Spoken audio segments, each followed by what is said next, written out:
Drama ini menceritakan kisah wanita kaya raya yang berusaha merayu seorang pria miskin untuk dimanfaatkan. Tapi setelah berbagai cara dilakukan, justru ia sendiri yang akhirnya jatuh cinta. Wanita itu jadi galau dan meratapi nasibnya yang malang. Judul drama ini adalah Uncountable Love.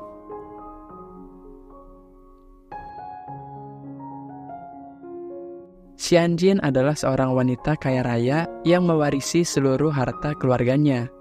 Ia sangat sombong dan merasa lebih spesial dari orang lain. Lebih kaya, lebih hebat, ataupun lebih cantik. Selain itu, ia juga sangat licik, sampai akhirnya Xianjin mendapatkan hukuman. Ibu Xianjin tiba-tiba saja meninggal dunia. Sekarang, ia harus menggantikan ibunya memimpin perusahaan. Suatu hari, saat dalam perjalanan ke kantor, mobil yang dinaiki Xianjin melewati sebuah terowongan. Namun, di ujung terowongan itu bukanlah dunia yang sama lagi. Itu adalah dunia orang mati. Xianjin sangat ketakutan, lalu berusaha keras untuk pergi dari sana. Sang pencabut nyawa akhirnya memberi kesempatan pada Xianjin untuk hidup 30 hari lagi. Waktu yang ada harus digunakan supaya Xianjin berubah dari sifatnya yang buruk. Tiba-tiba wanita itu sudah ada di kamarnya. Ia pikir itu semua hanya mimpi, tapi kemudian ia menyadari kalau di tangannya terpasang jam yang bergerak mundur. Xianjin sangat panik dan berusaha melepaskannya. Namun ia tidak berhasil. Jam itu hanya bisa dilihat oleh Xianjin saja, sehingga saat Xianjin pergi ke tukang jam, orang itu jadi kebingungan. Ia tidak melihat ada jam, tapi ekspresi Xianjin sangat meyakinkan. Wanita itu sangat kesal, lalu memukul meja sambil mengomel, ini beneran bengkel jam tangan atau bukan? Xianjin akhirnya pergi ke rumah sakit, menemui dokter yang dipikir bisa membantunya. Namun dokter itu justru mengatakan kalau Xianjin mengidap gangguan jiwa. Xianjin pun jadi tambah bete. Wanita itu sangat galau dan terus overthinking. Ia menyuruh asistennya datang menemani dia makan malam. Asisten Xianjin bernama Julie. Saat Xianjin mencoba bertanya terkait jam di tangannya, Julie juga jadi kebingungan. Tapi karena melihat Xianjin sangat bad mood, Julie akhirnya berkata dia percaya pada Xianjin. Kesedihan Xianjin makin bertambah saat kura-kura kesayangannya tiba-tiba malah mati. Ia akhirnya pergi ke tempat pemakaman hewan supaya bisa mengubur kura-kura itu dengan layak. Tempat itu dikelola seorang pemuda sederhana bernama Zhao Xingyan. Xingyan adalah pria polos yang tidak tertarik dengan wanita dan juga tidak mau tahu urusan orang lain. Meskipun beberapa orang memandangnya sebagai pria miskin, namun Xingyan tetap bahagia dengan kehidupannya. Satu hari setelah kura-kuranya mati, Xianjin datang ke tempat itu. Ia terus menangisi kura-kuranya yang meninggal dunia. Mungkin karena wanita itu terlalu lebay, Xingyan tidak sengaja malah tertawa. Saat Xianjin melihat ke arahnya, Xingyan lalu pura-pura menangis lagi. Xingyan berusaha keras supaya tidak tertawa. Sayangnya, tangisan Xianjin makin lama makin lebay, sehingga Xingyan tidak bisa menahannya. Xianjin yang mengetahui dirinya ditertawakan, seketika langsung emosi. Ia sudah kehilangan mood untuk menangis. Awalnya, Xingyan mau menjelaskan kalau dirinya tidak tertawa. Tetapi Xianjin tidak percaya, lalu mengejar-ngejar pria itu. Xianjin yang tidak berhati-hati malah tersandung sehingga terjatuh ke pelukan Xingyan. Tidak lama kemudian, teman Xingyan yang bernama Lufan muncul dan melihat pemandangan itu. Xianjin kemudian meminta kompensasi karena merasa sudah dirugikan. Teman Xingyan akhirnya memohon belas kasihan Xianjin. Ia menjelaskan kalau Xianjin sudah salah paham. Xingyan sebenarnya memiliki kelainan. Saat sedih, wajahnya tertawa dan sebaliknya saat bahagia, ia menangis. Setelah mendengarkan itu, Xianjin agak ragu sambil bertanya, emang ada kelainan seperti itu? Pada akhirnya, Xianjin tidak peduli dan tetap meminta kompensasi. Xingyan dan temannya pun jadi kebingungan. Di sisi lain, Xianjin yang sedang emosi jadi tambah bete, mendengarkan ocehan dua orang yang menurutnya sama-sama tidak berguna. Ia merasa sudah buang-buang waktu, lalu mengecek jam di tangannya. Xianjin terkejut karena jam itu berhenti berdetak. Seketika, ia langsung heboh dan terus bicara sendiri.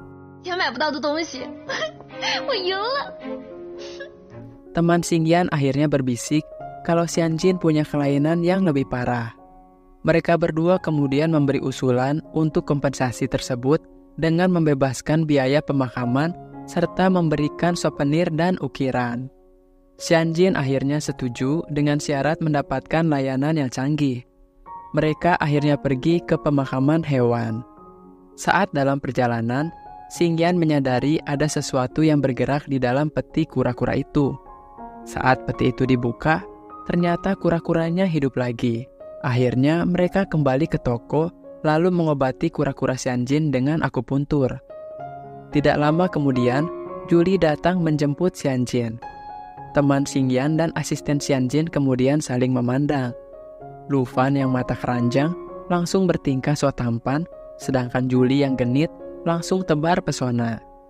Kura-kura Xianjin akhirnya bisa hidup lagi. Xianjin sangat senang, sehingga mereka bisa berpisah dengan damai. Sementara itu, Lu Fan tidak menyia-nyiakan kesempatan untuk mendekati Julie. Xingyan yang masih polos cuma bisa bengong melihat betapa lihainya Lu Fan merayu wanita. Ia bahkan langsung diajak makan malam oleh Julie. Xianjin melanjutkan kehidupannya seperti biasa sebagai bos. Setelah bekerja seharian, ia mengajak Julie untuk makan bersama. Xianjin bercerita dirinya sangat beruntung karena jam di tangannya sudah berhenti berdetak. Ia mencoba menunjukkannya, namun ia terkejut melihat jam itu sudah berdetak lagi. Ia pun teringat kalau jam itu berhenti saat dirinya ada di tempat Xingyan. Xianjin akhirnya kembali ke toko Xingyan. Sesampainya di sana, ternyata jam di tangannya benar-benar berhenti. Ia kemudian menyuruh Julie untuk pergi lagi dari situ.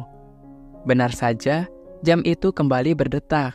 Akhirnya, Xianjin dan Julie hanya maju mundur di tempat yang sama berulang-ulang. Xingyan yang melihatnya pun jadi kebingungan. Setelah cukup lama maju mundur, Xianjin merasa yakin kalau toko Xingyanlah penyebab jam di tangannya bisa berhenti. Wanita itu akhirnya berencana untuk membeli toko Xingyan. Sayangnya, karena sikap Xianjin sangat angkuh, Xingyan tidak bersedia menjualnya. Sebelumnya, Xianjin sudah mencari informasi tentang Xingyan, lalu mengingatkan kalau dirinya punya banyak hutang sehingga tidak perlu jual mahal. Cukup jual saja tokonya, dan Xianjin akan memberikan banyak uang. Mendengar perkataan itu membuat Xingyan sangat marah. Ia merasa harga dirinya sudah diinjak-injak. Xingyan akhirnya mengusir Xianjin dan semua gerombolannya. Setelah diusir, Xianjin langsung menjalankan rencana kedua. Xianjin menuntut Xingyan karena tempo hari mobilnya hampir mengalami kecelakaan. Ia memberikan bukti berupa rekaman video saat peristiwa itu terjadi. Akhirnya, Xingyan teringat dan meminta maaf. Sayangnya, Xianjin tetap akan menuntut Xingyan, asalkan Xingyan mau membiarkannya tinggal di tempat itu. Karena tidak punya pilihan, Xingyan terpaksa memenuhi kemauan Xianjin. Mereka pun mulai tinggal bersama. Namun, karena tidak menyukai satu sama lain, akhirnya setiap kali berpapasan, keduanya pasti saling buang muka. Pada malam itu juga, tiba-tiba dua orang koki datang ke rumah Xingyan. Mereka disewa oleh Xianjin karena ada tamu penting yang akan datang. Xianjin berkata pada Xingyan kalau ia akan menambah uang sewanya. Selain itu, Xianjin juga makin semena-mena. Ia mengusir Xingyan dari kamarnya dan berkata lagi akan menambah uang sewanya juga. Kelakuan Xianjin membuat Xingyan sangat kesal. Akhirnya, Xingyan berbohong pada para koki kalau Xianjin mengubah hidangan makanan, sehingga mereka tidak perlu bekerja lagi. Setelah itu, ia mulai mengerjai Xianjin dengan memasak makanan yang berbau busuk. Di sisi lain, para tamu undangan juga sudah datang. Perasaan Xianjin mulai tidak enak karena ada aroma yang tidak menyenangkan. Namun, ia hanya bisa senyum-senyum pada tamunya. Benar saja, tidak lama kemudian, Xingyan muncul membawakan sebuah hidangan yang katanya spesial. Xianjin yang tahu dirinya sudah dikerjai, hanya bisa menahan emosi. Ia mau marah-marah, tapi terpaksa senyum di depan tamu-tamunya. Saat memakan hidangan itu, Xianjin sampai-sampai mau muntah. Mereka semua tidak kuat, lalu minum sangat banyak. Para tamu yang sudah tidak tahan dengan bau makanan itu, langsung pergi dari sana. Kerjasama Xianjin pun jadi gagal. Wanita itu terus memohon-mohon supaya mereka berubah pikiran. Setelah para tamu pergi, Xianjin langsung meluapkan amarahnya. Ia menekan Xingyan ke dinding, membuat pria itu ketakutan. Belum sempat marah-marah, Xianjin terlanjur pingsan di tubuh Xingyan. Ia mabuk karena minum terlalu banyak. Akhirnya, Xingyan membawa Xianjin ke kasurnya. Tidak lama kemudian, Xianjin terbangun lagi. Ia ke kamar mandi untuk menghapus make-up-nya dulu. Sayangnya, Xianjin yang masih setengah sadar malah merusak pipa saluran air. Awalnya memang tidak terjadi apa-apa, namun setelah Xianjin pergi, pipa itu akhirnya bocor. Xingyan yang mendengar suara kebocoran langsung berlari melihatnya. Ia menahan air itu, lalu menyuruh Xianjin mengambil barang-barangnya. Tapi karena Xianjin terlalu lama, akhirnya Xingyan pergi mengambil sendiri. Di sisi lain, Xianjin tidak sengaja merusak barang-barang Xingyan. Laki-laki itu memarahi Xianjin karena bertindak ceroboh. Terlebih lagi, barang-barang itu adalah kenangan Xingyan bersama ayahnya. Xianjin sangat ketakutan saat Xingyan memarahinya. Pria itu membentak Xianjin lalu menyuruhnya pergi. Xianjin yang tidak pernah dibentak jadi sangat sedih. Sambil menangis, ia pun memutuskan untuk pergi sesuai keinginan Xingyan. Tidak lama kemudian, teman Xingyan dan asisten Xianjin datang ke rumahnya. Mereka bertanya, kenapa Xianjin tidak ada di sana. Xingyan mengira Xianjin masih ada di rumahnya. Tapi setelah tahu Xianjin benar-benar pergi, akhirnya ia berlari mencari wanita itu. Xingyan terkejut melihat Xianjin berdiri di atas bangunan seperti orang mau bunuh diri. Tidak pakai lama, ia pun langsung naik ke atas bangunan itu. Dengan cepat, Xingyan langsung menangkap Xianjin yang mau loncat. Mereka berdua terjatuh dan secara tidak sengaja, bibir Xianjin menempel dengan bibir Xingyan. Xianjin akhirnya berhasil diselamatkan. Para warga yang tadi heboh jadi mulai tenang. Xianjin bercerita pada Julie kalau dirinya bukan mau bunuh diri. Ia justru sedang membuat rencana agar toko Xingyan bisa dibeli, mengingat hubungannya semakin memburuk dengan pria itu. Di sisi lain, Xingyan terus dimarahi temannya yang mengatakan kalau Xingyan bukanlah laki-laki sejati. Menurutnya, wanita adalah makhluk yang harus diperlakukan dengan lembut. Hal itu membuat Xingyan merasa bersalah. Tiba-tiba teman Xingyan menariknya ke hadapan Xianjin untuk meminta maaf. Xingyan yang belum melakukan persiapan tentu saja jadi kebingungan. Ditambah lagi, Xianjin bermain playing victim dengan memanyunkan bibirnya agar terlihat sedih lalu pura-pura menangis. Belum sempat meminta maaf, Xingyan langsung kabur dan beralasan pipanya belum diperbaiki. Tapi tidak lama kemudian, Xingyan datang ke kamar Xianjin dan langsung memegang kakinya. Awalnya Xianjin salah paham, tapi akhirnya ia mengerti kalau Xingyan hanya mau mengobati kakinya yang terluka. Xianjin pun jadi baper karena diperlakukan sangat manis. Semua itu dilakukan Xingyan sebagai agenda awal dalam membuka percakapan untuk nantinya bisa meminta maaf. Setelah meminta maaf, Xingyan langsung pergi meninggalkan Xianjin. Wanita itu mulai penasaran, lalu diam-diam mengintip Xingyan. Xianjin melihat Xingyan sedang bersedih, memandangi sebuah foto yang tidak sengaja ia rusak. Akhirnya, Xianjin mencari cara untuk memperbaiki foto itu. Ia berusaha sangat keras, sampai foto itu bisa kembali seperti kondisi semula. Setelah memperbaiki foto itu, tiba-tiba Xianjin melihat jam di tangannya kembali berdetak. Ia sangat panik dan kebingungan.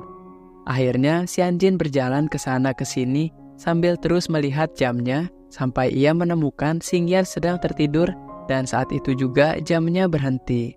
Xianjin akhirnya menyadari kalau sebenarnya Xingyan-lah penyebab jam itu berhenti. Ia maju mundur untuk memastikan dan ternyata memang benar. Xianjin kemudian mengambil HP-nya lalu memotret Xingyan yang sedang tertidur. Ia berniat mengirim pesan suara pada Julie kalau Xingyan-lah penyebab jamnya berhenti.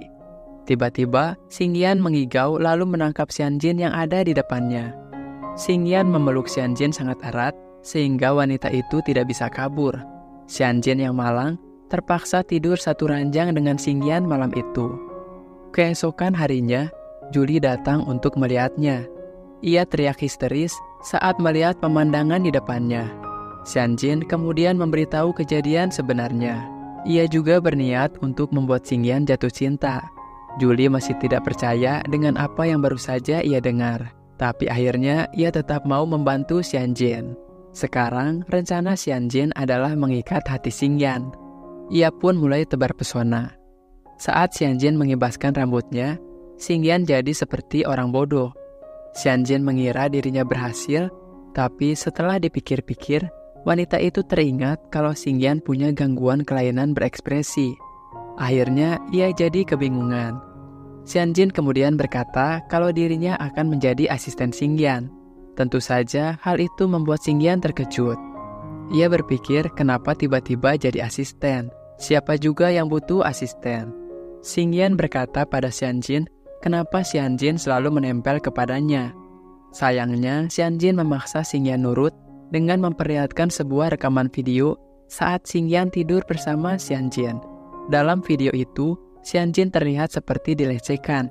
Xingyan pun jadi ketakutan. Xianjin terus mengompori Xingyan, kalau video itu tersebar bagaimana ya? Akhirnya Xingyan memohon-mohon kepadanya. Xianjin dan Xingyan kemudian pergi ke toko bunga. Wanita itu mulai menjalankan misinya untuk mendekati Xingyan. Ia kemudian mengingat pelajaran pertama dari Julie. Xianjin mulai bicara santai, seolah dirinya sangat akrab dengan Xingyan. Setelah bicara sangat banyak, Xianjin ternyata dicuekin. Ia pun jadi malu sendiri. Setelah itu, ia mengingat lagi pelajaran kedua dari Julie. Xianjin mulai memberi komentar yang tujuannya untuk memuji Xingyan. Sayangnya, ia tidak terlalu mengerti tentang bunga, sehingga pujiannya sangat ngawur. Xingyan pun langsung pergi meninggalkannya. Pelajaran terakhir adalah bersikap imut. Tiba-tiba Xianjin bertingkah seperti anak kecil. Xingyan yang sedang minum langsung menyemburkan air itu karena kaget melihat tingkah Xianjin. Di sisi lain, Xianjin tetap tidak menyerah, sehingga membuat gerakan-gerakan yang lebih imut lagi. Sepulangnya dari toko bunga, Xianjin membawa Xingyan untuk makan siang sesuai saran Julie. Ia kemudian bicara manja dalam bahasa Korea dan memanggil Xingyan Oppa. Tapi Xingyan tidak mengerti sehingga Xianjin mengulanginya dalam bahasa Mandarin. Kali ini ekspresinya dibuat semakin manja. Sayangnya Xingyan terlalu polos dan tidak paham-paham sehingga Xianjin jadi bete. Tidak lama kemudian, Dufan dan Julie datang lalu mengintip jendela mobil, membuat Xingyan sangat kaget. Akhirnya Xianjin dan Xingyan mengajak teman-temannya juga untuk makan siang. Saat memakan hidangan itu, mereka semua jadi mabuk sehingga membuat kerusuhan. Setelah beberapa saat, mereka pun tersadar dan memutuskan untuk pulang. Dalam perjalanan, Xingyan mendapat telepon dari kerabatnya. Mendengar kerabatnya dalam bahaya, ia pun bergegas menemuinya. Sesampainya di sana, Xingyan melihat beberapa orang mengobrak-abrik tempat itu. Ia mencoba untuk bernegosiasi, tapi tidak berhasil. Xianjin yang melihat Xingyan tidak berdaya akhirnya maju. Ia tampil dengan percaya diri karena memiliki banyak uang. Xianjin berjanji akan mengeluarkan semua barang-barang di situ lalu meminta pemimpin orang-orang itu berhenti membuat keributan. Malam harinya beberapa karyawan Xianjin sudah datang sambil memanggil ketua. Hal itu membuat orang-orang tadi jadi ketakutan. Masalah kerabat Xingyan akhirnya berhasil diselesaikan. Sayangnya ada udang di balik batu. Ternyata Xianjin sangat licik dengan memanfaatkan itu untuk mengikat Xingyan. Xianjin memaksa Xingyan tanda tangan kontrak sebagai asisten pribadinya. sebagai bentuk terima kasih karena Xianjin sudah menolongnya. Akhirnya dengan terpaksa, Xingyan pun menandatangani kontrak itu. Xianjin sangat senang rencananya berhasil, sedangkan Xingyan merasa tertipu lalu mencekik temannya yang diam-diam terlibat juga. Kontrak berlaku malam itu juga sehingga Xingyan diberi waktu 1 jam untuk mengemas barang-barangnya. Xianjin sangat jutek pada Xingyan, lalu menyuruhnya untuk tidak dekat-dekat. Tapi saat Xingyan menjauh, Xianjin marah-marah lagi lalu berkata kalau Xingyan harus ada di dekatnya maksimal 2 meter. Selang beberapa detik, Xianjin terus mengawasi Xingyan supaya tetap dekat dengannya. Kebetulan saat itu Xianjin mau mandi dulu. Ia menyuruh Xingyan tetap di sana menunggunya. Xingyan sangat bingung, padahal ia sudah melakukan perintah Xianjin, tapi mengapa wanita itu sangat jutek kepadanya? Setelah menunggu cukup lama, Xianjin akhirnya selesai juga. Wanita itu kemudian membawa Xingyan ke kamarnya. Mereka bahkan harus tidur satu kamar, sehingga Xingyan terkejut. Ia menolak Xianjin karena takut dilecehkan. Di sisi lain, Xianjin bertanya-tanya, mengapa ada laki-laki sejenis ini? Normalnya, wanitalah yang harusnya takut. Ini justru kebalikannya. Wanita itu akhirnya menarik Xingyan dengan paksa. Saat di dalam kamar, pria itu terus menutup matanya.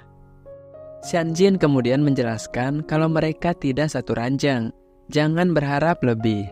Mereka pun bersiap untuk tidur. Dengan sombongnya, Xianjin menunjukkan fasilitas di rumahnya yang canggih. Xingyan pun akhirnya buang muka. Wanita itu terus memandangi jam tangannya yang sudah berhenti, membuatnya sangat senang. Mereka berdua tidur dengan nyenyak malam itu. Keesokan harinya, Xingyan sangat kaget oleh kelakuan 2 wanita di depannya. Ia harus menjalankan masa orientasi dan dilatih untuk disiplin. Ada banyak materi yang harus dipelajari. Xingyan menolaknya karena merasa keterlaluan. Namun Xianjin tidak membiarkannya pergi. Pelatihan akhirnya dimulai. Xingyan disuruh memakai berbagai macam outfit. Sayangnya sudah berkali-kali ganti pakaian, tetap tidak ada yang cocok juga, sehingga Xianjin dan asistennya jadi jengkel. Xingyan kemudian mendapat pelatihan oleh Julie tentang bagaimana cara melayani yang baik. Lama-lama wanita itu jadi bete karena Xingyan selalu salah. Akhirnya Xingyan disuruh menulis saja. Tapi karena ngomongnya sangat cepat, Xingyan pun jadi kelabakan. Selain itu, pelajaran yang terpenting adalah jarak. Xingyan harus ingat berapa jarak paling maksimal dirinya dan Xianjin. Mereka pun menggunakan meteran untuk melatihnya. Seharian Xingyan dilatih, tapi untuk sekedar meletakkan barang pun ia masih belum lulus. Julie yang melihatnya jadi sangat frustasi. Setelah melaksanakan berbagai pelatihan, Xingyan akhirnya dibawa ke perusahaan. Pria itu sangat terkejut melihat wajah Xianjin yang berubah jadi sangat garang ketika di perusahaan. Xingyan masih belum terbiasa dengan kehidupan barunya. Tugas Xingyan adalah berdiam di dekat Xianjin supaya jamnya berhenti berdetak. Sesekali ia disuruh menuangkan kopi juga. Dari pagi sampai larut malam, Xingyan hanya berdiam diri membuatnya sangat letih. Xianjin yang melihat Xingyan tertidur, kemudian berjalan mendekatinya. Ia terus memandangi pria itu dalam waktu yang lama. Sampai akhirnya Xingyan tiba-tiba terbangun. Saat ia membuka matanya, Xianjin tertangkap basah. Wanita itu jadi sangat malu. Setelah pekerjaan selesai, mereka pun pulang. Xingyan ingin mandi untuk menyegarkan dirinya.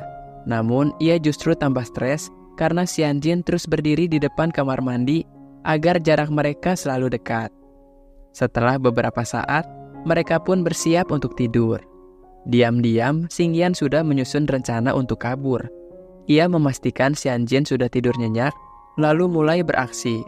Xingyan menelpon Lufan untuk ikut membantunya. Pada saat itu, Lufan sedang bermesraan dengan Julie. Ia menolak permintaan Xingyan karena sedang asik. Namun, Xingyan mengancam akan membocorkan masa lalu Lufan sehingga pria itu ketakutan. Lufan akhirnya berakting di depan Julie supaya bisa meninggalkannya. Sesampainya di TKP, Xingyan sangat kesal karena temannya itu sangat bodoh dengan berjalan bolak-balik tanpa arah yang jelas. Selain itu, Lufan malah bicara teriak-teriak, Padahal Xingyan sudah suruh pelankan suaranya supaya tidak ketahuan. Mereka pun mulai beraksi. Xingyan terlebih dahulu menurunkan seluruh barangnya. Namun ia teringat kucing peliharaannya masih tertinggal. Saat mereka mencarinya, ternyata kucing itu ada di ranjang Xianjin.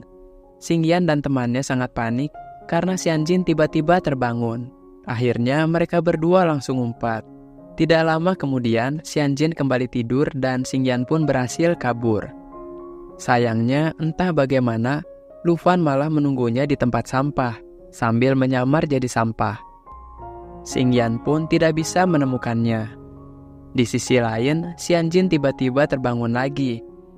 Ia kebingungan melihat jam di tangannya berdetak lagi. Xianjin langsung memeriksa Xingyan. Benar saja, pria itu sudah tidak ada. Xianjin terus mencari sampai akhirnya menemukan tali yang dipakai Xingyan untuk kabur. Wanita itu sangat kecewa telah dikhianati. Xianjin langsung memanggil Julie ke hadapannya. Ia kemudian curhat sambil terus marah-marah. Xianjin mencoba menghubungi Xingyan, tapi tetap tidak diangkat juga. Wanita itu benar-benar jengkel dengan kelakuan Xingyan. Xianjin kemudian berpikir kalau Xingyan pasti punya kaki tangan yang membantunya. Ia pun langsung bertanya tentang Lu Fan pada Julie. Awalnya Julie tidak merasa curiga pada Lu Fan, tapi saat mencoba menelpon, ternyata Lu Fan tidak bisa dihubungi juga. Ia terkejut melihat lokasi ponsel Lu Fan yang ternyata ada di dekat rumah Xianjin. Kini bukan hanya Xianjin, tapi Julie juga ikutan jengkel karena sudah dibohongi. Kedua wanita itu akhirnya mendatangi lokasi ponsel Lu Fan. Mereka kebingungan karena tidak ada orang atau apapun di sana. Tapi saat melihat ada tempat sampah, mereka pun langsung menyadarinya. Dengan demikian, tamatlah riwayat Lu Fan. Pria itu kemudian disandra dan dibawa ke rumah Xianjin. Kemudian Julie maju sebagai eksekutor. Ia meluapkan amarahnya, lalu mengubah Lu Fan menjadi banci. Pria itu terus memohon belas kasihan pada dua wanita di depannya. Ia berakting sedih lalu pura-pura menangis, tapi sayang itu tidak mempan. Sampai akhirnya Xingyan kembali ke sana. Ia menelan ludah melihat temannya yang malang sudah menjadi waria. Lu Fan akhirnya dibebaskan. Ia masih saja bete karena gara-gara Xingyan dirinya jadi apes. Xianjin kemudian menyuruh Xingyan menyerahkan ponselnya.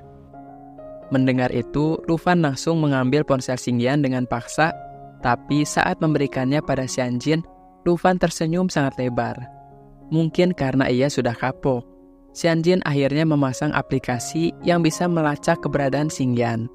Wanita itu juga mengingatkan supaya hal tersebut tidak terulang. Xianjin kemudian pergi dengan marah, sehingga Lu Fan harus membuat senyumannya lebih lebar lagi. Setelah saatnya tidur, Xingyan kembali ke kamar Xianjin. Ia mengucapkan terima kasih pada Xianjin karena tempo lalu sudah membantu kerabatnya. Ia juga mengembalikan kartu yang sebelumnya diberikan Xianjin, seumpama kerabat Xingyan perlu bantuan keuangan. Xianjin menjawab kalau ia membantu karena Xingyan. Tiba-tiba pria itu berkata dirinya akan selalu menjaga Xianjin selama kontrak mereka. Keduanya jadi saling bertatapan sehingga Xianjin mulai salah tingkah. Ia akhirnya malu-malu dan mengalihkan pandangan, lalu menutup tirai pemisah mereka. Tapi sebelum tirai itu sepenuhnya menutup, Xianjin kembali melihat ke arah Xingyan. Gara-gara perkataan Xingyan, Xianjin akhirnya jadi gelisah. Ia membuka HP-nya dan secara tidak sengaja mengirim pesan ke nomor Xingyan. Alhasil, ia pun jadi tambah panik. Xianjin benar-benar sangat malu. Mau bagaimana lagi, semua sudah terjadi. Xianjin akhirnya pasrah dan memutuskan untuk tidur saja. Keesokan harinya, Xianjin melihat Xingyan yang sedang menyiapkan sarapan. Ia kegeeran kalau sarapan itu dibuatkan untuknya. Xianjin terlihat menyukai hidangan itu, namun berkata dirinya tidak mau sarapan.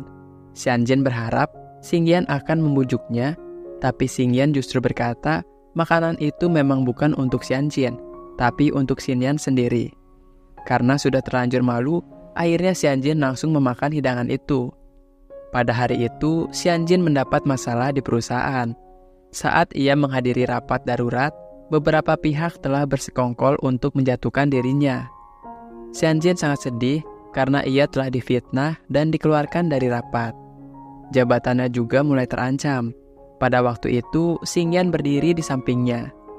Ia tidak membiarkan Xianjin sendirian. Wanita itu akhirnya bangkit dengan dukungan Xingyan. Selain itu, ada Julie dan Lufan juga. Ironisnya, ketika Xianjin bekerja keras, teman-temannya malah tidur. Xianjin mengirimkan proposal kerjasama pada seluruh kenalannya dengan tujuan untuk mendapat dukungan dana.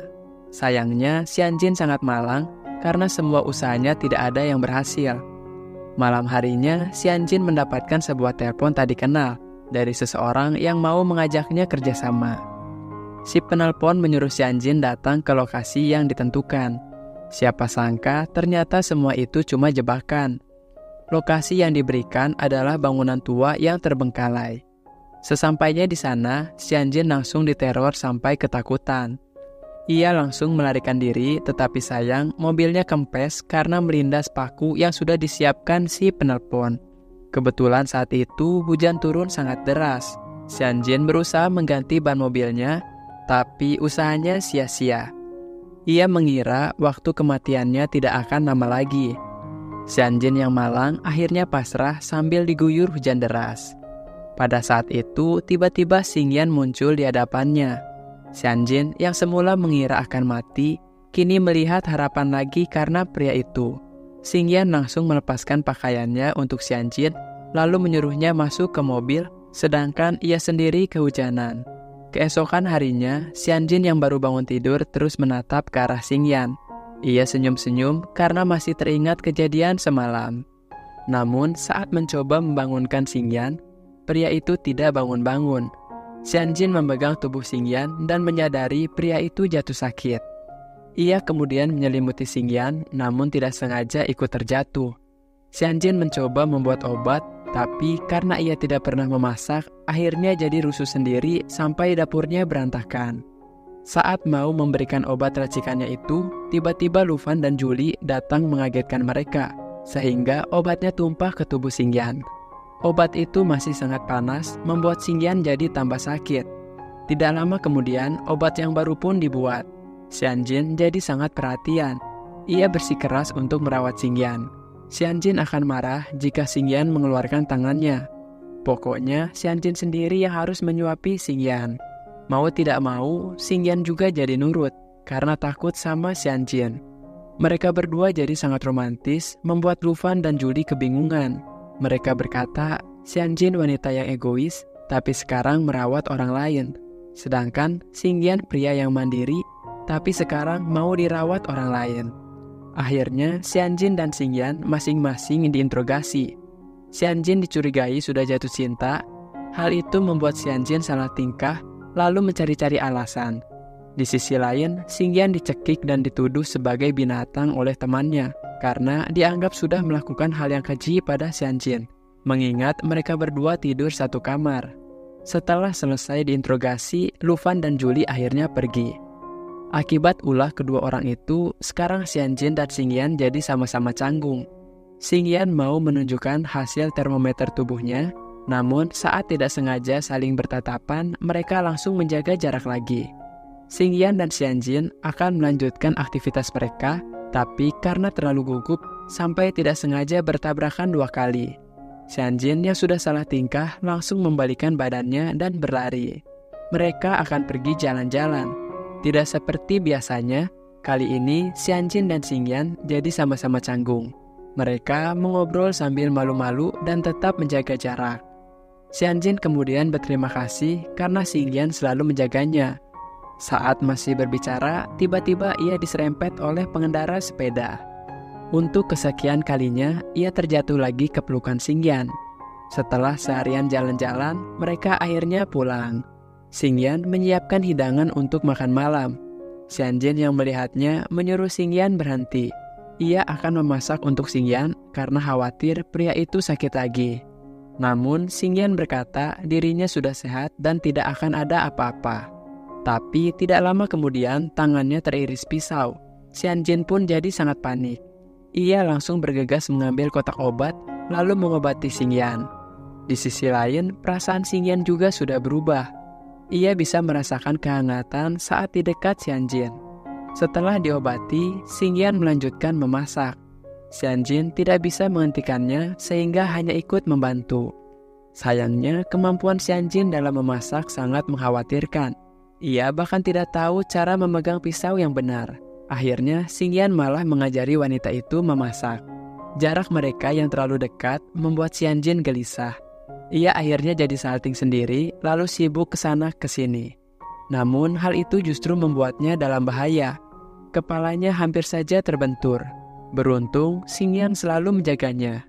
Xianjin pun jadi tambah baper. Wanita itu akhirnya mengajak Xingyan untuk makan di luar saja. Selain itu, Xingyan juga diajak membeli pakaian. Xianjin memborong semuanya untuk Xingyan. Ia semakin nyaman ada di dekat pria itu. Hari terus berlalu. Xianjin dan Xingyan selalu menghabiskan waktu bersama.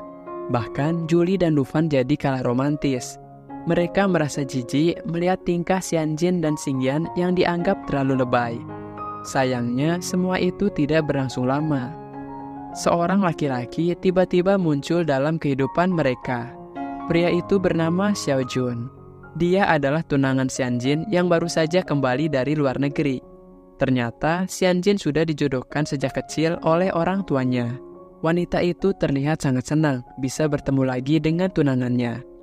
Di sisi lain, Xingyan yang baru saja jatuh cinta langsung patah hati melihat Xianjin bersama pria lain. Tidak lama kemudian, Dufan dan Julie datang juga ke situ. Tiba-tiba, Xiao Jun dan Julie langsung berpelukan. Dufan pun jadi kepanasan melihatnya. Xiao Jun mengajak Xianjin ke sebuah pesta. Mau tidak mau, Xianjin juga harus mengajak Xingyan agar jamnya tetap berhenti. Sepanjang jalan, Xingyan diperlakukan seperti pembantu oleh Xiao Jun. Xianjin merasa tidak enak, tapi ia tetap diam saja. Sesampainya di lokasi, Xingyan hanya bisa melihat Xianjin yang berkumpul dengan orang-orang kaya. Ia merasa sepertinya Xianjin sangat bahagia bersama tunangannya itu. Tidak berselang lama, Xiao Jun akhirnya mengumumkan kalau dirinya akan menikah dengan Xianjin. Para tamu langsung memberi selamat pada wanita itu. Di sisi lain, Xingyan yang mendengarnya sangat kecewa sehingga ia pergi dari sana. Xianjin akhirnya sadar dirinya telah melukai hati Xingyan. Ia pun marah pada Xiao Jun karena mengumumkan berita pernikahan, padahal Xianjin juga belum setuju. Ia terlihat sudah tidak menikmati pesta itu dan hanya memandang ke arah Xingyan yang sudah tidak ada di sana. Xianjin merasa bersalah lalu berlari mengejar pria itu. Saat itu, Xingyan yang sedang bersedih mendengar seseorang memanggil-manggil namanya. Orang itu tidak lain adalah Xianjin. Xingyan sangat senang karena Xianjin tidak meninggalkannya. Namun saat melihat Xingyan bahagia, Xianjin justru menjadi sedih karena ia ingat Xingyan punya kelainan. Di sisi lain, Xingyan bahkan tidak menyadari wajahnya tersenyum sesuai kondisi hatinya. Pria itu tambah senang karena penyakitnya sembuh begitu saja. Ia pun langsung memeluk Xianjin dengan erat. Setelah itu, mereka pun kembali ke rumah Xianjin. Xingyan membuatkan makanan untuk wanita itu. Tapi karena terlalu panas, Xianjin jadi kesulitan memakannya. Akhirnya, Xingyan mengambil kipas kecil lalu mendinginkannya. Meskipun sepele, namun hal itu berhasil membuat Xianjin baper. Xingyan kurang tepat mengarahkan kipasnya, sehingga Xianjin memegang tangan pria itu. Tapi kemudian Xianjin jadi salah tingkah sendiri lalu melepaskan tangannya lagi. Xianjin bercerita kalau dirinya sangat kesal pada Xiao Jun karena sudah membuat berita palsu tentang pernikahannya. Wanita itu meminta maaf pada Xingyan karena dirinya diperlakukan tidak baik oleh Xiao Jun. Setelah mengungkapkan isi hatinya, Xianjin sangat lega. Ia senang karena Xingyan tidak marah sedikit pun. Pria itu justru tersenyum dan menyuruh Xianjin untuk melanjutkan makannya. Beberapa saat kemudian, mereka berdua bersiap untuk tidur. Kali ini, Xingyan dan Xianjin jadi susah tidur karena terlalu bahagia. Esok harinya, Xianjin mendapat pesan dari Xiao Jun. Ia diminta untuk menemani Xiao Jun bertemu neneknya. Xianjin merasa tidak enak pada Xingyan, namun saat ia mengatakannya, respon Xingyan ternyata tidak seperti yang Xianjin pikirkan. Pria itu berkata kalau dirinya akan menemani Xianjin juga. Wanita itu sangat senang karena Xingyan sangat pengertian. Di sisi lain, Xiaojun menunggu Xianjin dengan senang karena berharap bisa berduaan. Namun moodnya langsung hilang melihat Xianjin membawa Xingyan juga. Ia kecewa berat. Sebelumnya, Xingyan diperlakukan layaknya sopir. Kali ini, Xianjin memperbaiki kesalahannya. Ia dan Xiaojun duduk di depan, sedangkan Xingyan di belakang. Sepanjang perjalanan, Xiaojun terlihat sangat bete karena tidak bisa leluasa. Xingyan yang melihatnya jadi senyum-senyum. Situasinya tambah parah saat mereka tiba di tempat nenek Xiaojun. Nenek Xiaojun yang pikun malah mengira Xingyan adalah cucunya. Xiaojun pun langsung protes, tapi sayang neneknya tidak percaya. Menurut ingatannya, Xiaojun bukanlah cucunya, tapi sopirnya. Pria itu akhirnya jadi tambah bete. Neneknya kemudian membawa Xingyan dan Xianjin masuk, sedangkan Xiaojun disuruh membawa barang-barang di mobil. Mereka sangat asik menonton TV, lalu saling tos satu sama lain. Xiaojun sudah senyum-senyum, tapi saat giliran ia mau ikutan tos, neneknya malah memarahi dia. Parahnya lagi, Xingyan tiba-tiba mulai berakting seolah dirinya memang cucu nenek Xiaojun sendiri. Ia mencari perhatian dengan membantu nenek memangkas tanaman. Di sisi lain, Xiaojun tidak mau kalah sehingga ikut memangkas tanaman juga. Setelah semua pekerjaan selesai, Xianjin dan Xingyan akhirnya pulang. Nenek Xiaojun memeluk mereka satu persatu. Tibalah giliran Xiaojun, ia sudah senyum-senyum, tapi neneknya memarahi dia lagi. Xiaojun pun pergi dengan kecewa. Mereka bertiga kembali ke rumah Xianjin. Di sana sudah ada Julie dan Dufan. Julie memberitahukan kondisi perusahaan yang semakin buruk akibat fitnah yang sebelumnya ditujukan pada Xianjin. Xiaojun kemudian meminta Xianjin untuk menyerahkan semua itu kepadanya. Tapi di sisi lain, Xianjin merasa tidak enak pada Xingyan. Pria itu berkata pada Xianjin kalau saat ini dirinya tidak berdaya sehingga Xianjin harus menerima bantuan Xiaojun. Xingyan pura-pura tersenyum padahal hatinya sangat sedih karena ketidakmampuan menolong Xianjin. Wanita itu akhirnya menjawab kalau Xingyan sudah banyak membantunya. Ia tidak mau Xingyan merasa rendah diri. Xiaojun kemudian membawa Xianjin bersamanya.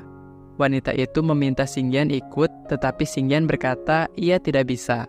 Meski demikian, Xianjin masih berusaha memanggil-manggil namanya. Tapi Xingyan tetap diam saja sambil menahan sedih. Dalam perjalanan, Xianjin terus memikirkan Xingyan. Ia tidak mempedulikan Xiaojun sama sekali. Mereka bertemu dengan salah satu petinggi perusahaan keluarga Xianjin. Xiaojun meminta negosiasi agar jabatan Xianjin dikembalikan.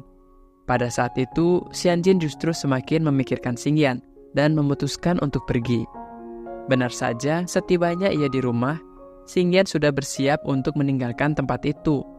Xianjin sangat sedih mengetahui Xingyan yang mau pergi. Ia pun bertanya apakah ada sesuatu. Xingyan tidak menjawab dan hanya mengembalikan kontrak mereka sebelumnya. Namun, Xianjin tidak mau menerima kontrak itu, hingga akhirnya Xiaojun muncul juga di sana. Xingyan kemudian meninggalkan Xianjin, lalu berjalan ke arah Xiaojun. Ia menitipkan Xianjin kepadanya. Ketika Xingyan telah pergi, Xianjin berlari mengejarnya, tapi Xiaojun menahan Xianjin. Xiaojun merendahkan Xingyan dengan berkata kalau Xingyan tidak pantas untuk Xianjin. Wanita itu sangat marah, lalu dengan kasar melepaskan tangan Xiaojun. Xianjin berusaha mencari Xingyan, tapi sayang pria itu sudah tidak ada. Ia akhirnya menangis semalaman. Esok harinya, Xiaojun berhasil mengurus semua kesepakatan agar jabatan Xianjin dikembalikan. Ia kemudian menemui Xianjin dan memberitahu semua itu. Xiaojun juga mengucapkan perpisahan, ia akan kembali ke luar negeri. Pria itu berpesan kalau Xianjin harus tetap semangat mengejar laki-laki yang ia cintai. Sebelum pergi, Xiaojun mengucapkan kalimat terakhir, yaitu dirinya tidak pernah menyesal bertemu Xianjin. Mereka pun berpisah dengan damai. Saat dalam perjalanan, Xiaojun berusaha menahan sedih sambil memandangi foto masa kecilnya dengan Xianjin. Tapi akhirnya ia memilih untuk merelakan wanita itu. Di sisi lain, Xingyan juga terus kepikiran sama Xianjin. Ia jadi galau karena mengingat momen-momen saat Xianjin merayunya. Pria itu kemudian menemui temannya. Ia menceritakan masalahnya dan merasa sudah putus asa. teman Xingyan akhirnya memberi nasihat kepadanya. Wanita itu bernama Huahua. Ia tidak bisa berbicara sehingga berkomunikasi dengan bahasa isyarat. Huahua meyakinkan Xingyan untuk tidak melepaskan wanita yang ia cintai. Setelah mendengarkan nasihat temannya, tiba-tiba saja semangat Xingyan langsung membara. Ia buru-buru pergi menemui Xianjin. Namun saat tiba di rumah Xianjin, wanita itu tidak ada di sana. Xingyan akhirnya pergi mencarinya ke tempat lain. Di sisi lain, Xianjin baru saja pulang. Ia sangat senang melihat kucing peliharaan Xingyan ada di rumahnya lagi. Artinya, pria itu sudah kembali. Mereka kemudian saling mencari satu sama lain. Setelah berlari cukup lama ke sana ke sini, Xianjin dan Xingyan akhirnya dipertemukan. Xingyan langsung menyatakan perasaannya kalau ia mencintai Xianjin. Wanita itu langsung berlari memeluk Xingyan sebagai tanda menerima cintanya. Xianjin meminta Xingyan untuk tetap di sisinya bahkan jika kontrak mereka berakhir. Mereka berdua akhirnya hidup bersama lagi. Kalau dulu Xianjin suka marah-marah, sekarang ia jadi malu-malu apalagi saat mau mandi. Xianjin tetap tidak boleh jauh dari Xingyan agar jamnya tidak berdetak. Beberapa hari kemudian, Xianjin datang ke perusahaan untuk menerima jabatannya lagi. Ia sangat bahagia karena Xingyan selalu mendukungnya. Setelah jabatan Xianjin dipulihkan, Xingyan mulai melayaninya lagi. Kali ini cukup berbeda. Saat Xingyan memberi air minum, Xianjin tidak sengaja menjatuhkan pulpen. Tiba-tiba wanita itu menahan tubuh Xingyan yang sedang membungkuk mengambil pulpen. Ia pun langsung memberikan kecupan di bibir Xingyan. Xianjin jadi mulai nakal. Malam harinya, Xingyan mengajak Xianjin makan malam. Wanita itu malu-malu ketika Xingyan berkata dirinya sangat cantik. Sesampainya di meja makan, ternyata sudah ada Lufan dan Julie yang menunggu mereka. Makan malam ini bukanlah makan malam biasa. Xingyan mau mengungkapkan lagi perasaannya, namun disaksikan oleh dua orang di depannya. Sebelum masuk ke adegan inti, Xingyan memulainya dengan mengikat rambut Xianjin. Setelah wanita itu terlihat baper, akhirnya Xingyan menyatakan perasaannya. Setiap kata yang keluar dari mulut pria itu terdengar sangat tulus. Xianjin yang mendengarnya jadi terharu. Mereka pun berpelukan sebagai tanda menerima cinta satu sama lain. Mereka sudah menemukan pasangannya masing-masing. Kehidupan yang baru telah dimulai. Setelah acara makan malam, keempat orang itu bersenang-senang sebelum akhirnya pulang. Di rumahnya, Xianjin jadi sangat manja. Ia tidak mau membersihkan wajahnya sehingga Xingyan harus turun tangan. Bukan hanya itu, Xianjin bahkan tidak mau menggosok giginya. Sampai saatnya tidur, Xianjin harus diperlakukan seperti anak-anak dengan menyelimutinya. Xingyan kemudian mengucapkan selamat malam. Tapi kali ini, Xianjin menahan Xingyan untuk tetap di sampingnya. Mereka pun tertidur lelap.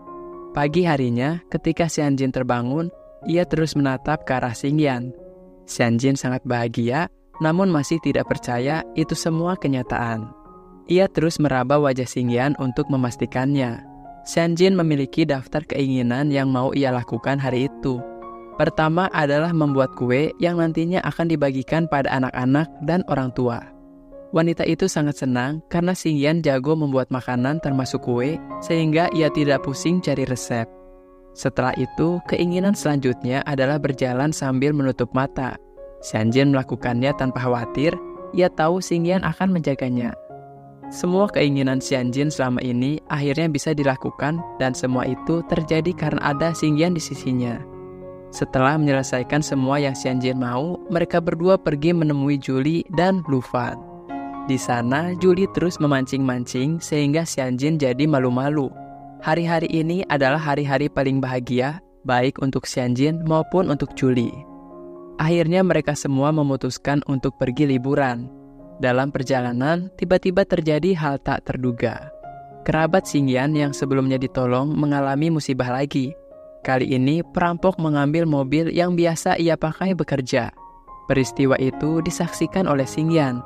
Akhirnya, demi membantu kerabatnya, Xingyan langsung tancap gas mengejar para perampok tadi. Di sisi lain, para perampok yang tahu sedang dikejar berusaha mempercepat mobilnya. Namun sebelum berhasil kabur, Xingyan memakai trik banting setir untuk menakuti mereka. Para perampok terpaksa menghentikan mobilnya dan terjadilah perkelahian. Saat sedang baku hantam, kondisi Xingyan dan Dufan mulai terjepit. Akhirnya Xianjin menjambak rambut si perampok. Pria itu sangat kesal lalu menodongkan pisau pada Xianjin. Xingyan yang melihatnya berlari mengambil pisau itu. Tapi naas, ia justru tertusuk. Para perampok pun akhirnya langsung melarikan diri. Xianjin terlihat histeris melihat Xingyan tergeletak. Xingyan kemudian dibawa ke rumah sakit. Mereka semua sangat sedih, terutama Xianjin. Setelah menunggu cukup lama di rumah sakit, dokter akhirnya memberitahu kondisi Xingyan.